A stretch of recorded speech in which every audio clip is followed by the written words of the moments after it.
Alhamdulillahirabbil alamin. Hamdan katsiran kama amartu. Asyhadu an la ilaha illallah wahdahu la syarika lah wa nashhadu anna Muhammadan abduhu wa rasuluhu la nabiyya ba'dahu. Allahumma shalli ala sayyidina wa habibina wa syafi'ina maulana Muhammadin sallallahu alaihi wasallam. Qala Allah Ta'ala fi Kitabihil Karim wa huwa asdaqul qailin. A'udzu billahi minasyaitonir rajim. Ya ayyuhalladzina amanu taqullaha haqqa tuqatih wa la tamutunna illa wa antum muslimun. Shadaqallahu 'azim wa shadaqa rasuluhu nabiyul karim. Walhamdulillahirabbil alamin. Masyarul muslimin, saudara Jumat yang berbahagia, yang saya hormati, saya cintai karena Allah Subhanahu wa Ta'ala. Alhamdulillah, dengan izin Allah, dengan karunia-Nya, dengan hidayah-Nya, kita bisa memenuhi panggilan Allah Subhanahu wa Ta'ala pada siang hari ini. Kita berharap hadirat kita, seluruh nikmat Allah yang kita bawa pada siang hari ini, sama dengan hati kita, jiwa kita, Allah Subhanahu wa Ta'ala akan angkat derajat keimanan kita hingga menjadi orang-orang benar. Karena pada hakikatnya takwa itu adalah satu-satunya kunci paspor kita kembali ke kampung halaman asal muasal kita diciptakan, yaitu surga Allah Subhanahu wa Ta'ala. Salawat dan salam semoga terlimpah curahkan pada baginda Nabi Muhammad sallallahu alaihi wasallam sayyidina, dan kita berharap Rasulullah sallallahu alaihi wasallam kelak nanti di yaumil mahsyar akan memberikan syafaatul uzma buat kita dan mengajak kita semua insyaallah masuk ke dalam surga ya Allah bersama dengan orang-orang kita cintai. Amin ya Allah ya rabbal alamin. Yang lain adalah Allah Subhanahu wa Ta'ala. Tidak lupa saya juga mengingatkan buat kita semua, khusus untuk diri saya sendiri, marilah sama-sama kita tinggalkan dan kita pelihara terus menerus kualitas takwa kita. Yang kemarin sebulan penuh Allah Subhanahu wa Ta'ala bukakan pintu langit, kita fokus, kita naikkan keimanan kita agar Allah Subhanahu wa Ta'ala kemudian menerima dan mengganti keimanan kita hingga keimanan itu sampai pada suatu puncak tertinggi kesolehan itu menjadi orang-orang takwa. Yang lain yang saya hormati karena Allah Subhanahu wa Ta'ala, iman itu Pak adalah pengakuan hamba, deklarasi sepihak. Ini sifatnya subjektif. Iman itu adalah awal akhir dari kesolehan seorang hamba. Dia berbidayah, dia bisa goncang. Iman gak stabil. Oleh karena itu, jangan berlebihan rasa percaya diri saat kita masih jadi orang beriman. Keimanan seseorang dengan amal-amal solehnya belum tentu diterima oleh Allah Subhanahu wa Ta'ala. Rasulullah Shallallahu Alaihi Wasallam bersabda, al-iman yazid wa yanqus. Dia ayat iman fluktuatif. Di ayat-ayat Allah Subhanahu wa Ta'ala berfirman, Al-Ankabut ayat 2. A'udzu billahi minasyaitonir rajim. Bismillahirrahmanirrahim. Ayat 19. Manusia menyangka ayasrobu ayyakulu amanah, cuma gara-gara mereka mengklaim dirilah beriman, terus mereka merasa senang, ya aminah wa hum la yuftanun, kadang belum diuji. Walau qad fatanna alladziina min qablikum fala ya'lamanna Allahu alladziina shadaqu wa la ya'lamanna al-kadhibin. Sungguh telah kami uji orang-orang sebelum kalian, kata Allah Subhanahu wa Ta'ala, agar Allah punya melihat mana di antara keimanan kalian itu yang benar dan mana di antara keimanan kalian itu yang cuma klaim alias dusta-dusta belaka. Oleh karena itu jamaah sekalian, jangan kecolek dengan klaim-klaim keimanan kita saat ini. Jangan kecolek dengan melihat penampilan orang seolah-olah mereka itu adalah orang-orang beriman. Yang diterima oleh Allah Subhanahu wa Ta'ala takwa. Takwa adalah an-nihaya, puncak karir keimanan seseorang. Pengakuan manusia kepada orang-orang beriman disebut takwa. Dia objektif. Dan hanya orang-orang bertakwa saja yang balik kepada Allah Subhanahu wa Ta'ala dan masuk ke dalam surga Allah Subhanahu wa Ta'ala. A'udzu billahi minasyaitonir rajim. Inna lil muttaqina fi jannatin wa na'im. Sungguh orang-orang beriman kepada Allah Subhanahu wa Ta'ala itu berada di dalam surga dan mendapatkan kenikmatan yang begitu banyak. Di ayat-ayat Allah Subhanahu wa Ta'ala berfirman, Az-Zumar ayat 59. Wasiqal ladzina taqaw rabbakum ilal jannati zumara. Dan kami antar orang-orang yang bertakwa kepada Allah Subhanahu wa Ta'ala, orang-orang yang bertakwa, masuk ke dalam surga secara berbaris-baris, rombongan. Hatta idza ja'uha, ketika barisan-barisan itu masuk ke dalam surga, berada di depan pintu surga, wa futihati abwabuha, lalu dibukakan pintu-pintu surga oleh penghuninya. Qala lahum khazanatuha, berkata kemudian penghuni surga itu, penjaga-penjaga surga dari kalangan malaikat, Assalamun alaikum, selamat datang, salam sejahtera buat kalian kayak orang-orang beriman yang derajat keimanan kalian mampu kalian dongkrak, kalian kontrol sampai derajat orang-orang bertakwa. Tibetung, pilih surga yang mana saja kalian sukai, masuk dan berbahagialah di dalamnya. Kholidina fiha, dan masuklah kalian di dalam surga kekal selama-lamanya kalian berada di dalam surga. Luar biasa. Kalau kita sesekala susah itu masuk surga ini nggak tua. Allah berikan separuh rububiyahnya kepada seorang hamba dari surga, dia mati kekal, nggak keribut, nggak kena penyakit, nggak pikun, nggak berubah, nggak bosan dan lain sebagainya, kekal di jagat semesta ini. Hanya Allah Subhanahu wa Ta'ala saja yang kekal. Kullu man 'alaiha fan. Allah Subhanahu wa Ta'ala dalam surat Ar-Rahman, segala sesuatu yang ada di dunia itu adalah fana, dia nggak kekal, dia bakalan hancur. Tapi orang-orang bertakwa, Allah akan tiupkan pada ruh mereka satu keadaan di mana ketika mereka di surga, mereka tidak akan pernah mati untuk selama-lamanya. Oleh karena itu jamaah sekalian, Allah kasihan dengan kita, terseok-seok kita menjaga keimanan kita. Allah kirim kemudian satu syariat namanya puasa, bagus kan? Supaya apa jamaah? Supaya jiwa kita yang masih goyang pada makom iman, nggak stabil, yang bisa goncang melihat perempuan, lihat kerjaan, melihat proyek, melihat peluang dan lain sebagainya, di mana orang-orang beriman juga bisa jatuh di dalamnya, tergadaikan keimanan mereka. Dan Allah catat kemudian di dalam Al-Quran, Korun orang-orang beriman awalnya, dia pengikutin Nabi Allah Musa alaihissalam. Fir'aun juga orang-orang beriman awalnya, Haman orang-orang beriman awalnya, Bal'am bin Babura sekalipun seorang ulama besar di Bani Israel. Ketika Nabi Allah Musa alaihissalam belum diangkat jadi seorang nabi, beliau ulama besar, itu bisa jatuh keimanannya cuma gara-gara satu ujian bernama dunia dan segala keindahan yang ada di dalamnya. Allah kasihan dia mas. Allah kasih syariat namanya puasa. Dengan puasa Allah mengkatrol, mengintibah, menarik kalian masuk lagi nanti ke dalam surga dengan satu pakaian yang akan Allah berikan, yaitu pakaian takwa. Lihat jamaah sekalian, golnya orang-orang beriman dalam surat Al-Baqarah 183 adalah la'allakum tattaqun, agar kalian beriman. Takwa ini pakaian surga jamaah. Dia pakaian cahaya. Polisi ini punya pakaian, penghuni surga punya pakaian. Allah kasih tanda buat ahlul jannah, buat penghuni surga, tapi jasad mereka masih bersih-bersih di muka bumi. Allah kasih tanda dengan satu pakaian namanya adalah pakaian takwa. Dia pakaian cahaya jamaah. Dia nggak kelihatan, dia gaib, tapi bisa dirasa oleh orang-orang beriman yang imannya sampai pada derajat takwa. Dia merasa masuk ke dalam daging dan merembes masuk ke dalam tulang serta sumsum-sumsum mereka. Berasa.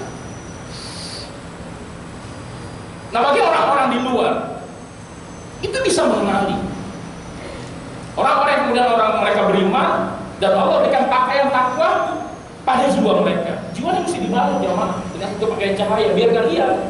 Jiwa kita dilihat gampang goncang. Orang-orang yang kemudian tidak bisa menata jiwanya, tidak bisa memanage jiwanya, dia pasti berpotensi buat la'amaratum bisu. Nabi Allah Yusuf alaihissalam mendeklarasikan dalam surat Yusuf ayat 53, wa ma ubarri'u inna nafsa la'amaratum bisu. Saya aja yang bisa menjamin jiwaku, kata Nabi Allah Yusuf alaihissalam. Inna nafs, sesungguhnya jiwa itu bandel banget. Kerjanya adalah menyuruh manusia pemiliknya untuk selalu berbuat jahat. Kalau ini nggak dimanage bahaya jamaah sekalian. Kalau lebih tinggi lagi kemudian orang-orang beriman jiwanya berada pada satu jiwa namanya lawamah. Dia naik turun, kadang menyesal, kadang taat, kadang maksiat. Kerjanya menyesal. Orang-orang bertakwa jiwanya mutmainnah jamaah sekalian. Dia tenang bersama Allah Subhanahu wa taala. Dia nyaman dengan Allah Subhanahu wa taala. Pusat ketenangan jiwa dia bukan bersama makhluk. Kalau kita kan kebalik. Ketika kita punya uang, punya duit buat pulang kampung, masih ada sisa setelah pulang dari kampung buat bekal hidup di Jakarta, kita tenang. Pusat ketenangan kita selama ini duit, uang, harta, materi, dunia, perempuan, jabatan, tahta, pekerjaan dan lain sebagainya. Orang-orang bertakwa. Pusat ketenangan dia adalah Allah Subhanahu wa taala saja. Karena ada barang gaib takwa itu. Dia bisa dikenali jamaah sekalian. Kalau jiwa itu dibalut dengan satu cahaya namanya cahaya takwa, dia merembes masuk cahaya sebenarnya, kemudian memancar lewat matanya jamaah sekalian. Matanya mulai tenang, dia mulai nggak lihat. Kalau jamaah pengen melihat kemudian buah dari puasa kemarin kita itu menghasilkan takwa di mata kita, tahu nggak lihat? Mata kita masih suka nyapu jalanan nggak? Kalau yang perempuan-perempuan jadi kita sakit tuh saat naik motor atau naik mobil, belum bertakwa mata kita. Setelah bertakwa kita scanning perempuan, scanning mulai dari ujung rambut sampai ujung kaki. Kalau kita masih kayak begitu, mata kita belum bertakwa, belum gol. Kemudian target puasa kemarin, bulan Ramadan kemarin itu mampu menjinakkan, mampu menundukkan mata kita sampai derajat mutmainnah, itu derajat takwa habis. Setelah scanning kemudian kita download, wah mata kita luar biasa bandel. Itu perempuan kita download, kita ingat-ingat buat jadi bahan sesuatu di rumah. Pada kesempatan kali ini saya mengupas sedikit buah takwa itu masih tersisa dari lisan kita. Mata itu bisa memancar cahaya takwa. Kuping, lisan, tangan, kaki, perut, farj kemaluan kita. Itu bisa kita evaluasi jamaah sekalian. Apakah jiwa kita ini sudah dapat pakaian takwa atau belum? Baik. Mulut, luar biasa mulut manusia. Ibnu Mas'ud pernah berkata, radhiyallahu anhu, dosa yang paling banyak dikoleksi oleh manusia adalah dosa lisan. Kalau di luar ini ada pasar dosa jamaah sekalian, yang paling banyak memborong dosa adalah mulut kita. Luar biasa. Ibnu Mas'ud radhiyallahu anhu pernah berkata, kalau ada penjara buat organ tubuh manusia, maka penjaralah yang paling panjang dan paling lama dari semua tubuh manusia adalah lisan-lisan mereka, karena curah muka bumi, pertumpahan darah, perkelahian itu diawali dari lisan manusia. Rasulullah SAW bersabda, "Man kana yu'minu billahi wal yawmil akhir falyaqul khairan aw liyasmut." Barang siapa beriman kepada Allah Subhanahu wa taala dan hari akhirat, maka hendaklah dia berbicara yang baik-baik atau dia baik jamaah sekalian. Rasul sudah membuat kaidah mulut. Kalau Anda belum mampu saat dialog Anda dalam pergaulan sehari-hari untuk berbuat baik, maka dia lebih utama buat kita. Jamaah sekalian, dunia ini berisik, selewet, rame, diisi bukan oleh suara-suara kebaikan, oleh suara-suara manusia. Pusing kita mendengar ucapan manusia, bosan. Pasti yang bicarakan oleh mereka adalah ngomongin orang lain, ngegibahin orang lain, ujub, mau eksis dan lain sebagainya. Bosan, jarang dalam pergaulan kita sehari-hari. Kemudian ada kawan kita nanyain, bagaimana keadaan Anda? Berapa hafalan Quran Anda? Sudah sejauh mana kemudian anak-anak Anda itu mampu menjalankan sholat 5 waktu, disiplin, tepat waktu dan berjamaah? Jarang dialog-dialog yang gitu jamaah sekalian. Lisan-lisan kita ini terlalu dibumbar untuk hal-hal yang sifatnya nggak ada makna. Kalau kalian gak bisa ngomong-ngomong yang baik, Rasulullah kemudian ngasih rekomendasi buat kita, diam lebih baik buat kalian. Jamaah sekalian, buat dari takwa kemudian itu sudah sungguh diam. belajar. Hanya dengan diam, saraf-saraf hikmah di hati kita bisa aktif. Orang-orang yang banyak ngomong, biasanya mata batinnya mati. Lihat hubungan dia sama Allah Subhanahu wa Ta'ala rusak. Orang-orang yang banyak ngomong itu nggak dihormati jamaah sekalian. Orang-orang pendiam itu seksi loh, dalam, kayaknya berwibawa. Rasulullah SAW yang ngajarin kita dalam satu hadis, asumtu hikmatun, diam tuh hikmah. Wa qalilun fa'iluhu, tapi sedikit orang yang mau mengambil ilmu diam. Imam Syafi'i pernah berkata, saya menyusun beragam kitab, menyimpan ilmu-ilmu yang Allah Subhanahu wa Ta'ala berikan dalam hati saya dengan satu amalan, yaitu banyak jamaah sekalian. Gak nyangka selama ini kita adalah orang yang paling aktif bicara dalam keseharian kita, dalam keseharian kita. Orang-orang yang banyak bicara jamaah sekalian. Kalau jamaah kemudian pengen lihat pergerakan orang-orang yang banyak ngomong, dua kemungkinan. Satu, lihat nih dalam dialog obrolan pergaulan kita sehari-hari. Lihat ya, dengerin. Kalau kita lihat satu tongkrongan, sampai yang paling religius sekalipun, dengerin. Awal-awalnya juga ngomong kebaikan, 10 menit pertama mampu bertahan pada satu kondisi di mana yang dominan adalah kebaikan. Nanti pada 10 menit kedua, yang dominan dan gibah, ngebully orang lain, ngebuka aib orang lain. Yang mendengar dan yang mendengarkan dosanya sama. Yang mendengar dan yang berbicara dosanya adalah sama. Jajal sekali-sekali kemudian kita ngomong jamaah sekalian, rekam, pakai gadget kita, dengerin kemudian lisan-lisan kita dalam dialog-dialog obrolan kita sehari-hari. Ntar seminggu 2 minggu yang akan datang, ternyata semua pembicaraan kita adalah lebay-lebay sebuah, gak punya makna, gak ada akhirat, gak ada Allah Subhanahu wa Ta'ala. Dia membicarakan satu jenis pembicaraan yang muakhir, hal-hal yang gak punya makna, hal-hal yang tidak bermanfaat. Nanti menit kedua jamaah sekalian, mulai menggibahi orang lain. Perhatiin, intai coba dialog orang lain.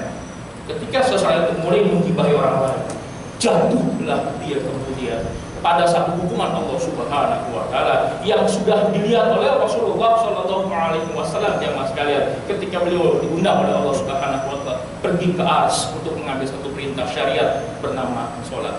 Jamaah sekalian, daging bebek itu lebih gurih ketimbang ayam. Kenapa bisa begitu? Bebek makanan dijorok, semua disikat sama bebek. Nasi basi, kasih air, habis sama bebek. Kasih lumpur, kasih tanah, dimakan. Ayam masih lihat-lihat. Cacing dimakan sama bebek. Sampah dimakan sama bebek. Semua dimakan sama bebek. Dia rasanya lebih gurih. Dia omnivora. Ternyata binatang makin bandel, rasanya makin gurih. Bebek kalau mau diadu jamaah sekalian dengan daging sapi, dengan daging kambing yang makannya cuma rumput doang, daging sama cacing, itu masih gurih bebek. Kenapa bisa begitu? Bebek ini bandel, bandel makan, semua disikat sama bebek, rasanya gurih. Tapi jamaah sekalian, ada satu daging di dunia ini yang lebih gurih dan tidak bisa ditandingi oleh semua daging-daging yang bisa dimakan oleh manusia. Ada satu daging jamaah sekalian yang manusia kemudian hobi banget makan daging ini dalam keadaan mentah loh, bukan cuma dimakan, bukan cuma dimasak, dalam keadaan mentah. Daging ini adalah daging yang jarang disajikan di restoran. Daging yang banyak disukai oleh manusia adalah daging manusia. Kita nggak nyangka loh jamaah sekalian, ternyata selama ini kita jadi kanibal. Ketika Rasulullah ke Arsy, Allah kemudian membuka mata Rasulullah SAW, namanya kasyaf, diperlihatkan oleh Allah Subhanahu wa Ta'ala. Ketika Rasulullah kemudian melihat satu kaum, satu lantai neraka itu manusia sedang makan bangkai dalam keadaan mentah dan bagus. Rasulullah tanya pada Jibril, ya Jibril alaihissalam, man, mereka siapa? Lalu Jibril berkata, mereka adalah orang-orang yang ketika dunia itu adalah para pemakan bangkai manusia. Pemakan bangkai manusia, dosanya cuma satu jamaah sekalian, yaitu menggibahi manusia. Kita jadi kanibal. Kita sering melecehkan Sumanto, Sumanto sekarang udah jadi ustadz, jangan dilecehin lagi. Skor bisa 2-1. Kemarin 1-0, kita soleh, Sumanto makan orang, baik dia 0. Sekarang jadi ustadz dan tobat, 1 sama. Kita masih celah-celah Sumanto, jadi bahan ejekan dan bulian kita, 2-1 skor. Sumanto udah nggak ada lagi dong, Sumanto udah nggak lagi doyan makan manusia, tapi kita setiap hari jamaah sekalian itu makan manusia. Rasulullah melihat satu adegan secara zahir itu makan bangkai manusia, tapi secara hakikat Jibril kasih jawaban, mereka adalah orang-orang ketika itu suka menggibahi manusia. Terjemah di rumah buka, surat Al-Hujurat ayat 12. A'udzubillahi minasyaitonir rajim. Ya ayyuhalladzina amanu, hai orang beriman, ya, dipandang sama Allah orang-orang beriman. Karena kasus itu banyak di kalangan orang-orang beriman. Masih goncang. Dianggap keimanan itu glamor, suka pamer-pamer keimanan, jangan, nggak boleh. Iman itu mesti diuji. Ijtanibu katsiran minadh-dhanni. Janganlah kalian banyak berprasangka buruk sama orang lain, kata Allah. Inna ba'dadh-dhanni itsm. Berprasangka buruk itu dosa besar. Lihat Pak, ya Allah panggilnya orang-orang beriman, dita'dim, dikasih ilmu, dikasih adab oleh Allah. Jangan kalian jatuh keimanan kalian cuma gara-gara satu kasus. Kalian soleh, ilmu syariat kalian bagus, hafalan Quran kalian 30 juz, puasa kalian jago, Senin Kamis Daud disikat semua sama kalian, tapi kalian tidak bisa menjaga lisan kalian, kata dusta kalian, azab buat kalian di dunia wal akhirat. Jangan berprasangka buruk, sungguh berprasangka buruk itu dosa besar, kata Allah. Wala tajassasu, jangan suka mata-matain orang. Wala yaqtab ba'dukum ba'dan, jangan menggibahi aib orang lain, kata Allah. Ayuhibbu ahadukum ayyakula lahma akhihi maitan fakarihtumuha. Maukah kalian aku tunjukkan jika kalian lakukan hal itu, kata Allah, termasuk ghibah di dalamnya. Karena itu sama seperti makan bangkai daging saudara kalian sendiri, jamaah sekalian. Rasulullah melihat satu adegan orang-orang di sisa neraka. Itu siksaannya adalah mereka makan daging bangkai dalam keadaan mentah dan rakus. Mereka adalah orang-orang ketika di dunia, karir mereka dalam hidup, kerjaannya setiap hari, di jalanan, di kantor, di rumah, di media sosial adalah menggibahi orang lain. Luar biasa. Rasul pernah manggil Muaz bin Jabal, ya Muaz ta'al, hei Muaz bin Jabal sini. Jangan pernah menggibahi para penghafal Quran. Pastikan jamaah, kalau kita mau gibahi, dia penghafal Quran bukan? Jangan pernah gibahi. Jangan pernah kalian gibahi para penuntut ilmu, jangan. Walaupun dia mualaf sekalipun atau mantan preman sekalipun, selama dia berada dalam jalur menuntut ilmu, Allah Subhanahu, jangan digibahi, jangan jadi objek bulian, jangan. Dan jangan kalian robek kehormatan kaum muslimin dengan lisan. Barang siapa melakukan itu, kata Rasulullah, nanti di akhirat Allah akan perintahkan anjing-anjing neraka untuk merobek dirinya. Alhamdulillah. Jamaah sekalian,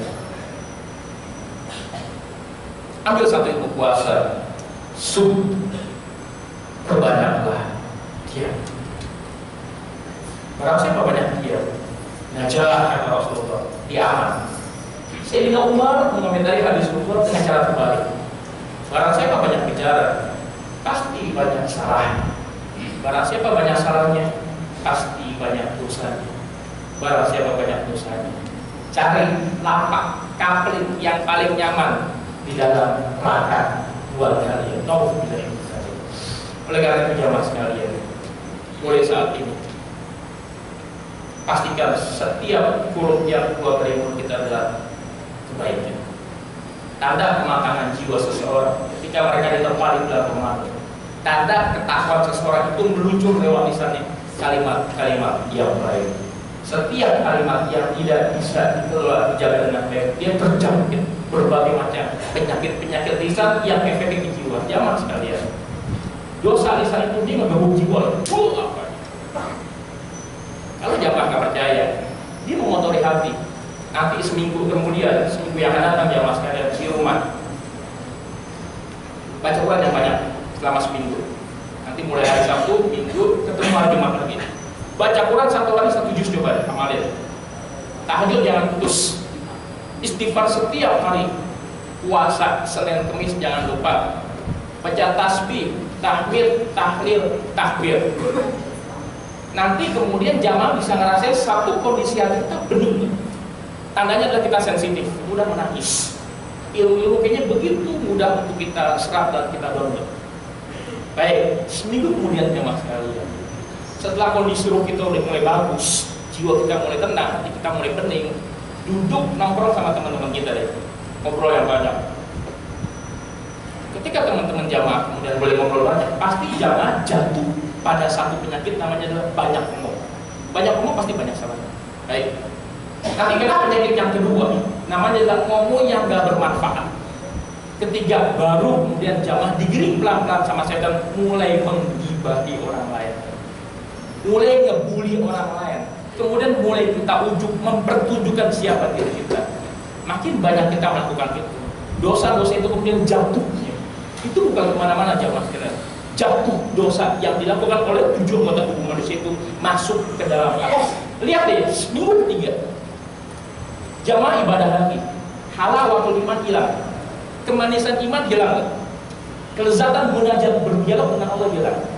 Hati kita mulai labil lagi, enggak tenang lagi, mulai tersinggung, mulai marah, dan mulai kemudian kita merasakan satu kondisi di mana seolah-olah kita sedang diusir oleh Allah Subhanahu wa Ta'ala. Tarik benang merah jamaah sekalian. Ba'da Ramadan kemarin, waktu kemarin kita pulang kampung, mulut kita ini lebih banyak digunakan buat ngobrol yang nggak bermanfaat atau digunakan buat membaca Al-Quran. Nah, oleh karena itu jamaah sekalian, gunakan lisan kita seperti keadaan kita kemarin di bulan Ramadan. Banyak-banyaklah baca Al-Quran, imbangi, karena hanya Quran yang kemudian kebutuhan nutrisi ruh itu semua terpenuhi di dalamnya. Ketika jamaah baca Quran, ruh itu hidup. Ketika ruh membaca istighfar di dalam Al-Quran, tersedia semuanya. Ruh mulai hidup, terbangun, kemudian saraf-saraf ke langit yang membuat kita jadi dekat dengan Allah. Ketika jamaah mulai menemukan ayat-ayat tasbih di Al-Quran, ketika ruh kita sering membaca tasbih, tahmid, takbir, istighfar, percayalah kemudian jamaah sekalian, ruh mulai hidup. Unik loh baca Quran, unik. Ketika kita baca Quran, semua 7 anggota tubuh kita terlibat. Ketika kita megang mushaf, mata membaca Al-Quran, mulut membaca Al-Quran, kuping mendengarkan Al-Quran, hati memahami Al-Quran, tangan memegang Al-Quran, kaki duduk menemani Al-Quran, fars dan perut kita kemudian fokus semua untuk membaca Al-Quran. Oleh karena itu jamaah sekalian, selain istighfar dan sumtu buat mengembalikan kondisi ruh kita seperti di bulan Ramadan kemarin, kebiasaan membaca Al-Quran jangan sampai hilang. Asal muasal penciptaan mulut manusia itu bukan buat menggibahi orang.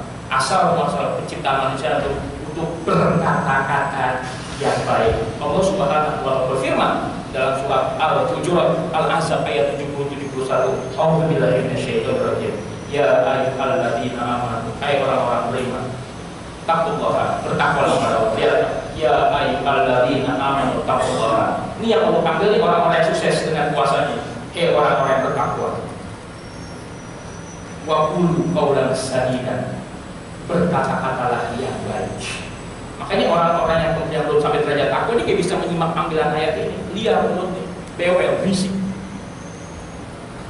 Berbicara yang baik, yuslih lakum a'malakum, kata Allah. Allah akan menyempurnakan, memperbaiki amalan-amalan kalian. Wa yaghfir lakum dzunubakum, dan Allah akan mengampuni dosa-dosa kalian.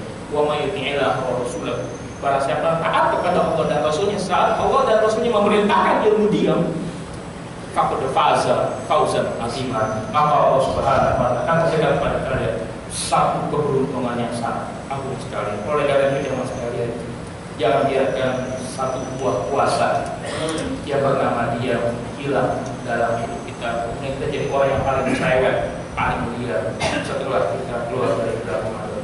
Maka kita menjadi orang-orang yang rugi. Nauzubillahi min dzalik. Barakallahu wa lakum fil Qur'an wa nafa'ani bima wa fihi. Aqulu qawli hadza fastaghfiruhu innahu huwal ghafurur rahim.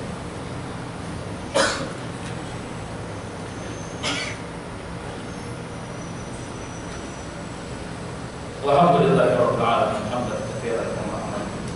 Alhamdulillahilladzi hadana li hadza wa ma kunna linahtadiya lawla an hadana. Asyhadu an la ilaha illallah wahdahu la syarika lahu wa asyhadu anna Muhammadan abduhu wa rasuluhu la nabiyya ba'dahu. Qala Allah Ta'ala fi kitabil karim wa huwa asdaqul qailin, أعوذ بالله من الشيطان الرجيم. بسم الله الرحمن الرحيم.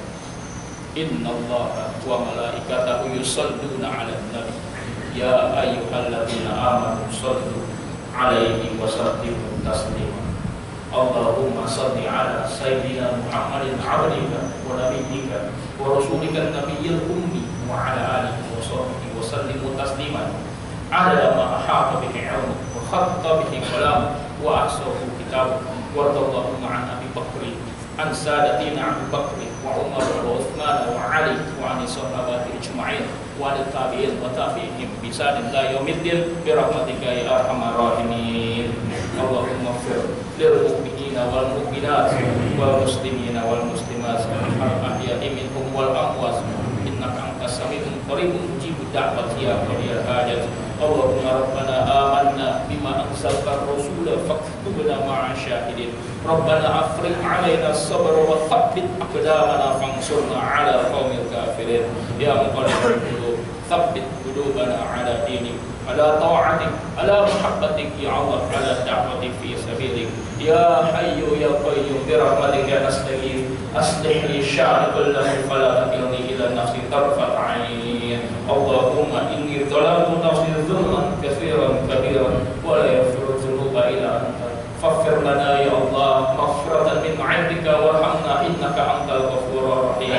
يا ربنا واعف عنا وعن كل الذي كان منا يا ذا الجلال والإكرام. أمتنا على دين الإسلام رضينا بالله ربا وبالإسلام دينا وبمحمد النبي ورسوله. اللهم ربنا ظلمنا أنفسنا وإن لم تغفر لنا وترحمنا لنكونن من الخاسرين. اللهم ربنا آتنا في الدنيا حسنة في الآخرة حسنة وقنا عذاب النار. وصلى الله على سيدنا محمد وعلى آله وصحبه وسلم. سبحان ربك رب العزة عما يصفون وسلام على المرسلين والحمد لله رب العالمين. إن الله يأمركم بالعدل والإحسان وإيتاء ذي القربى وينهى عن الفحشاء والمنكر والبغي يعظكم لعلكم تذكرون ولذكر الله أكبر.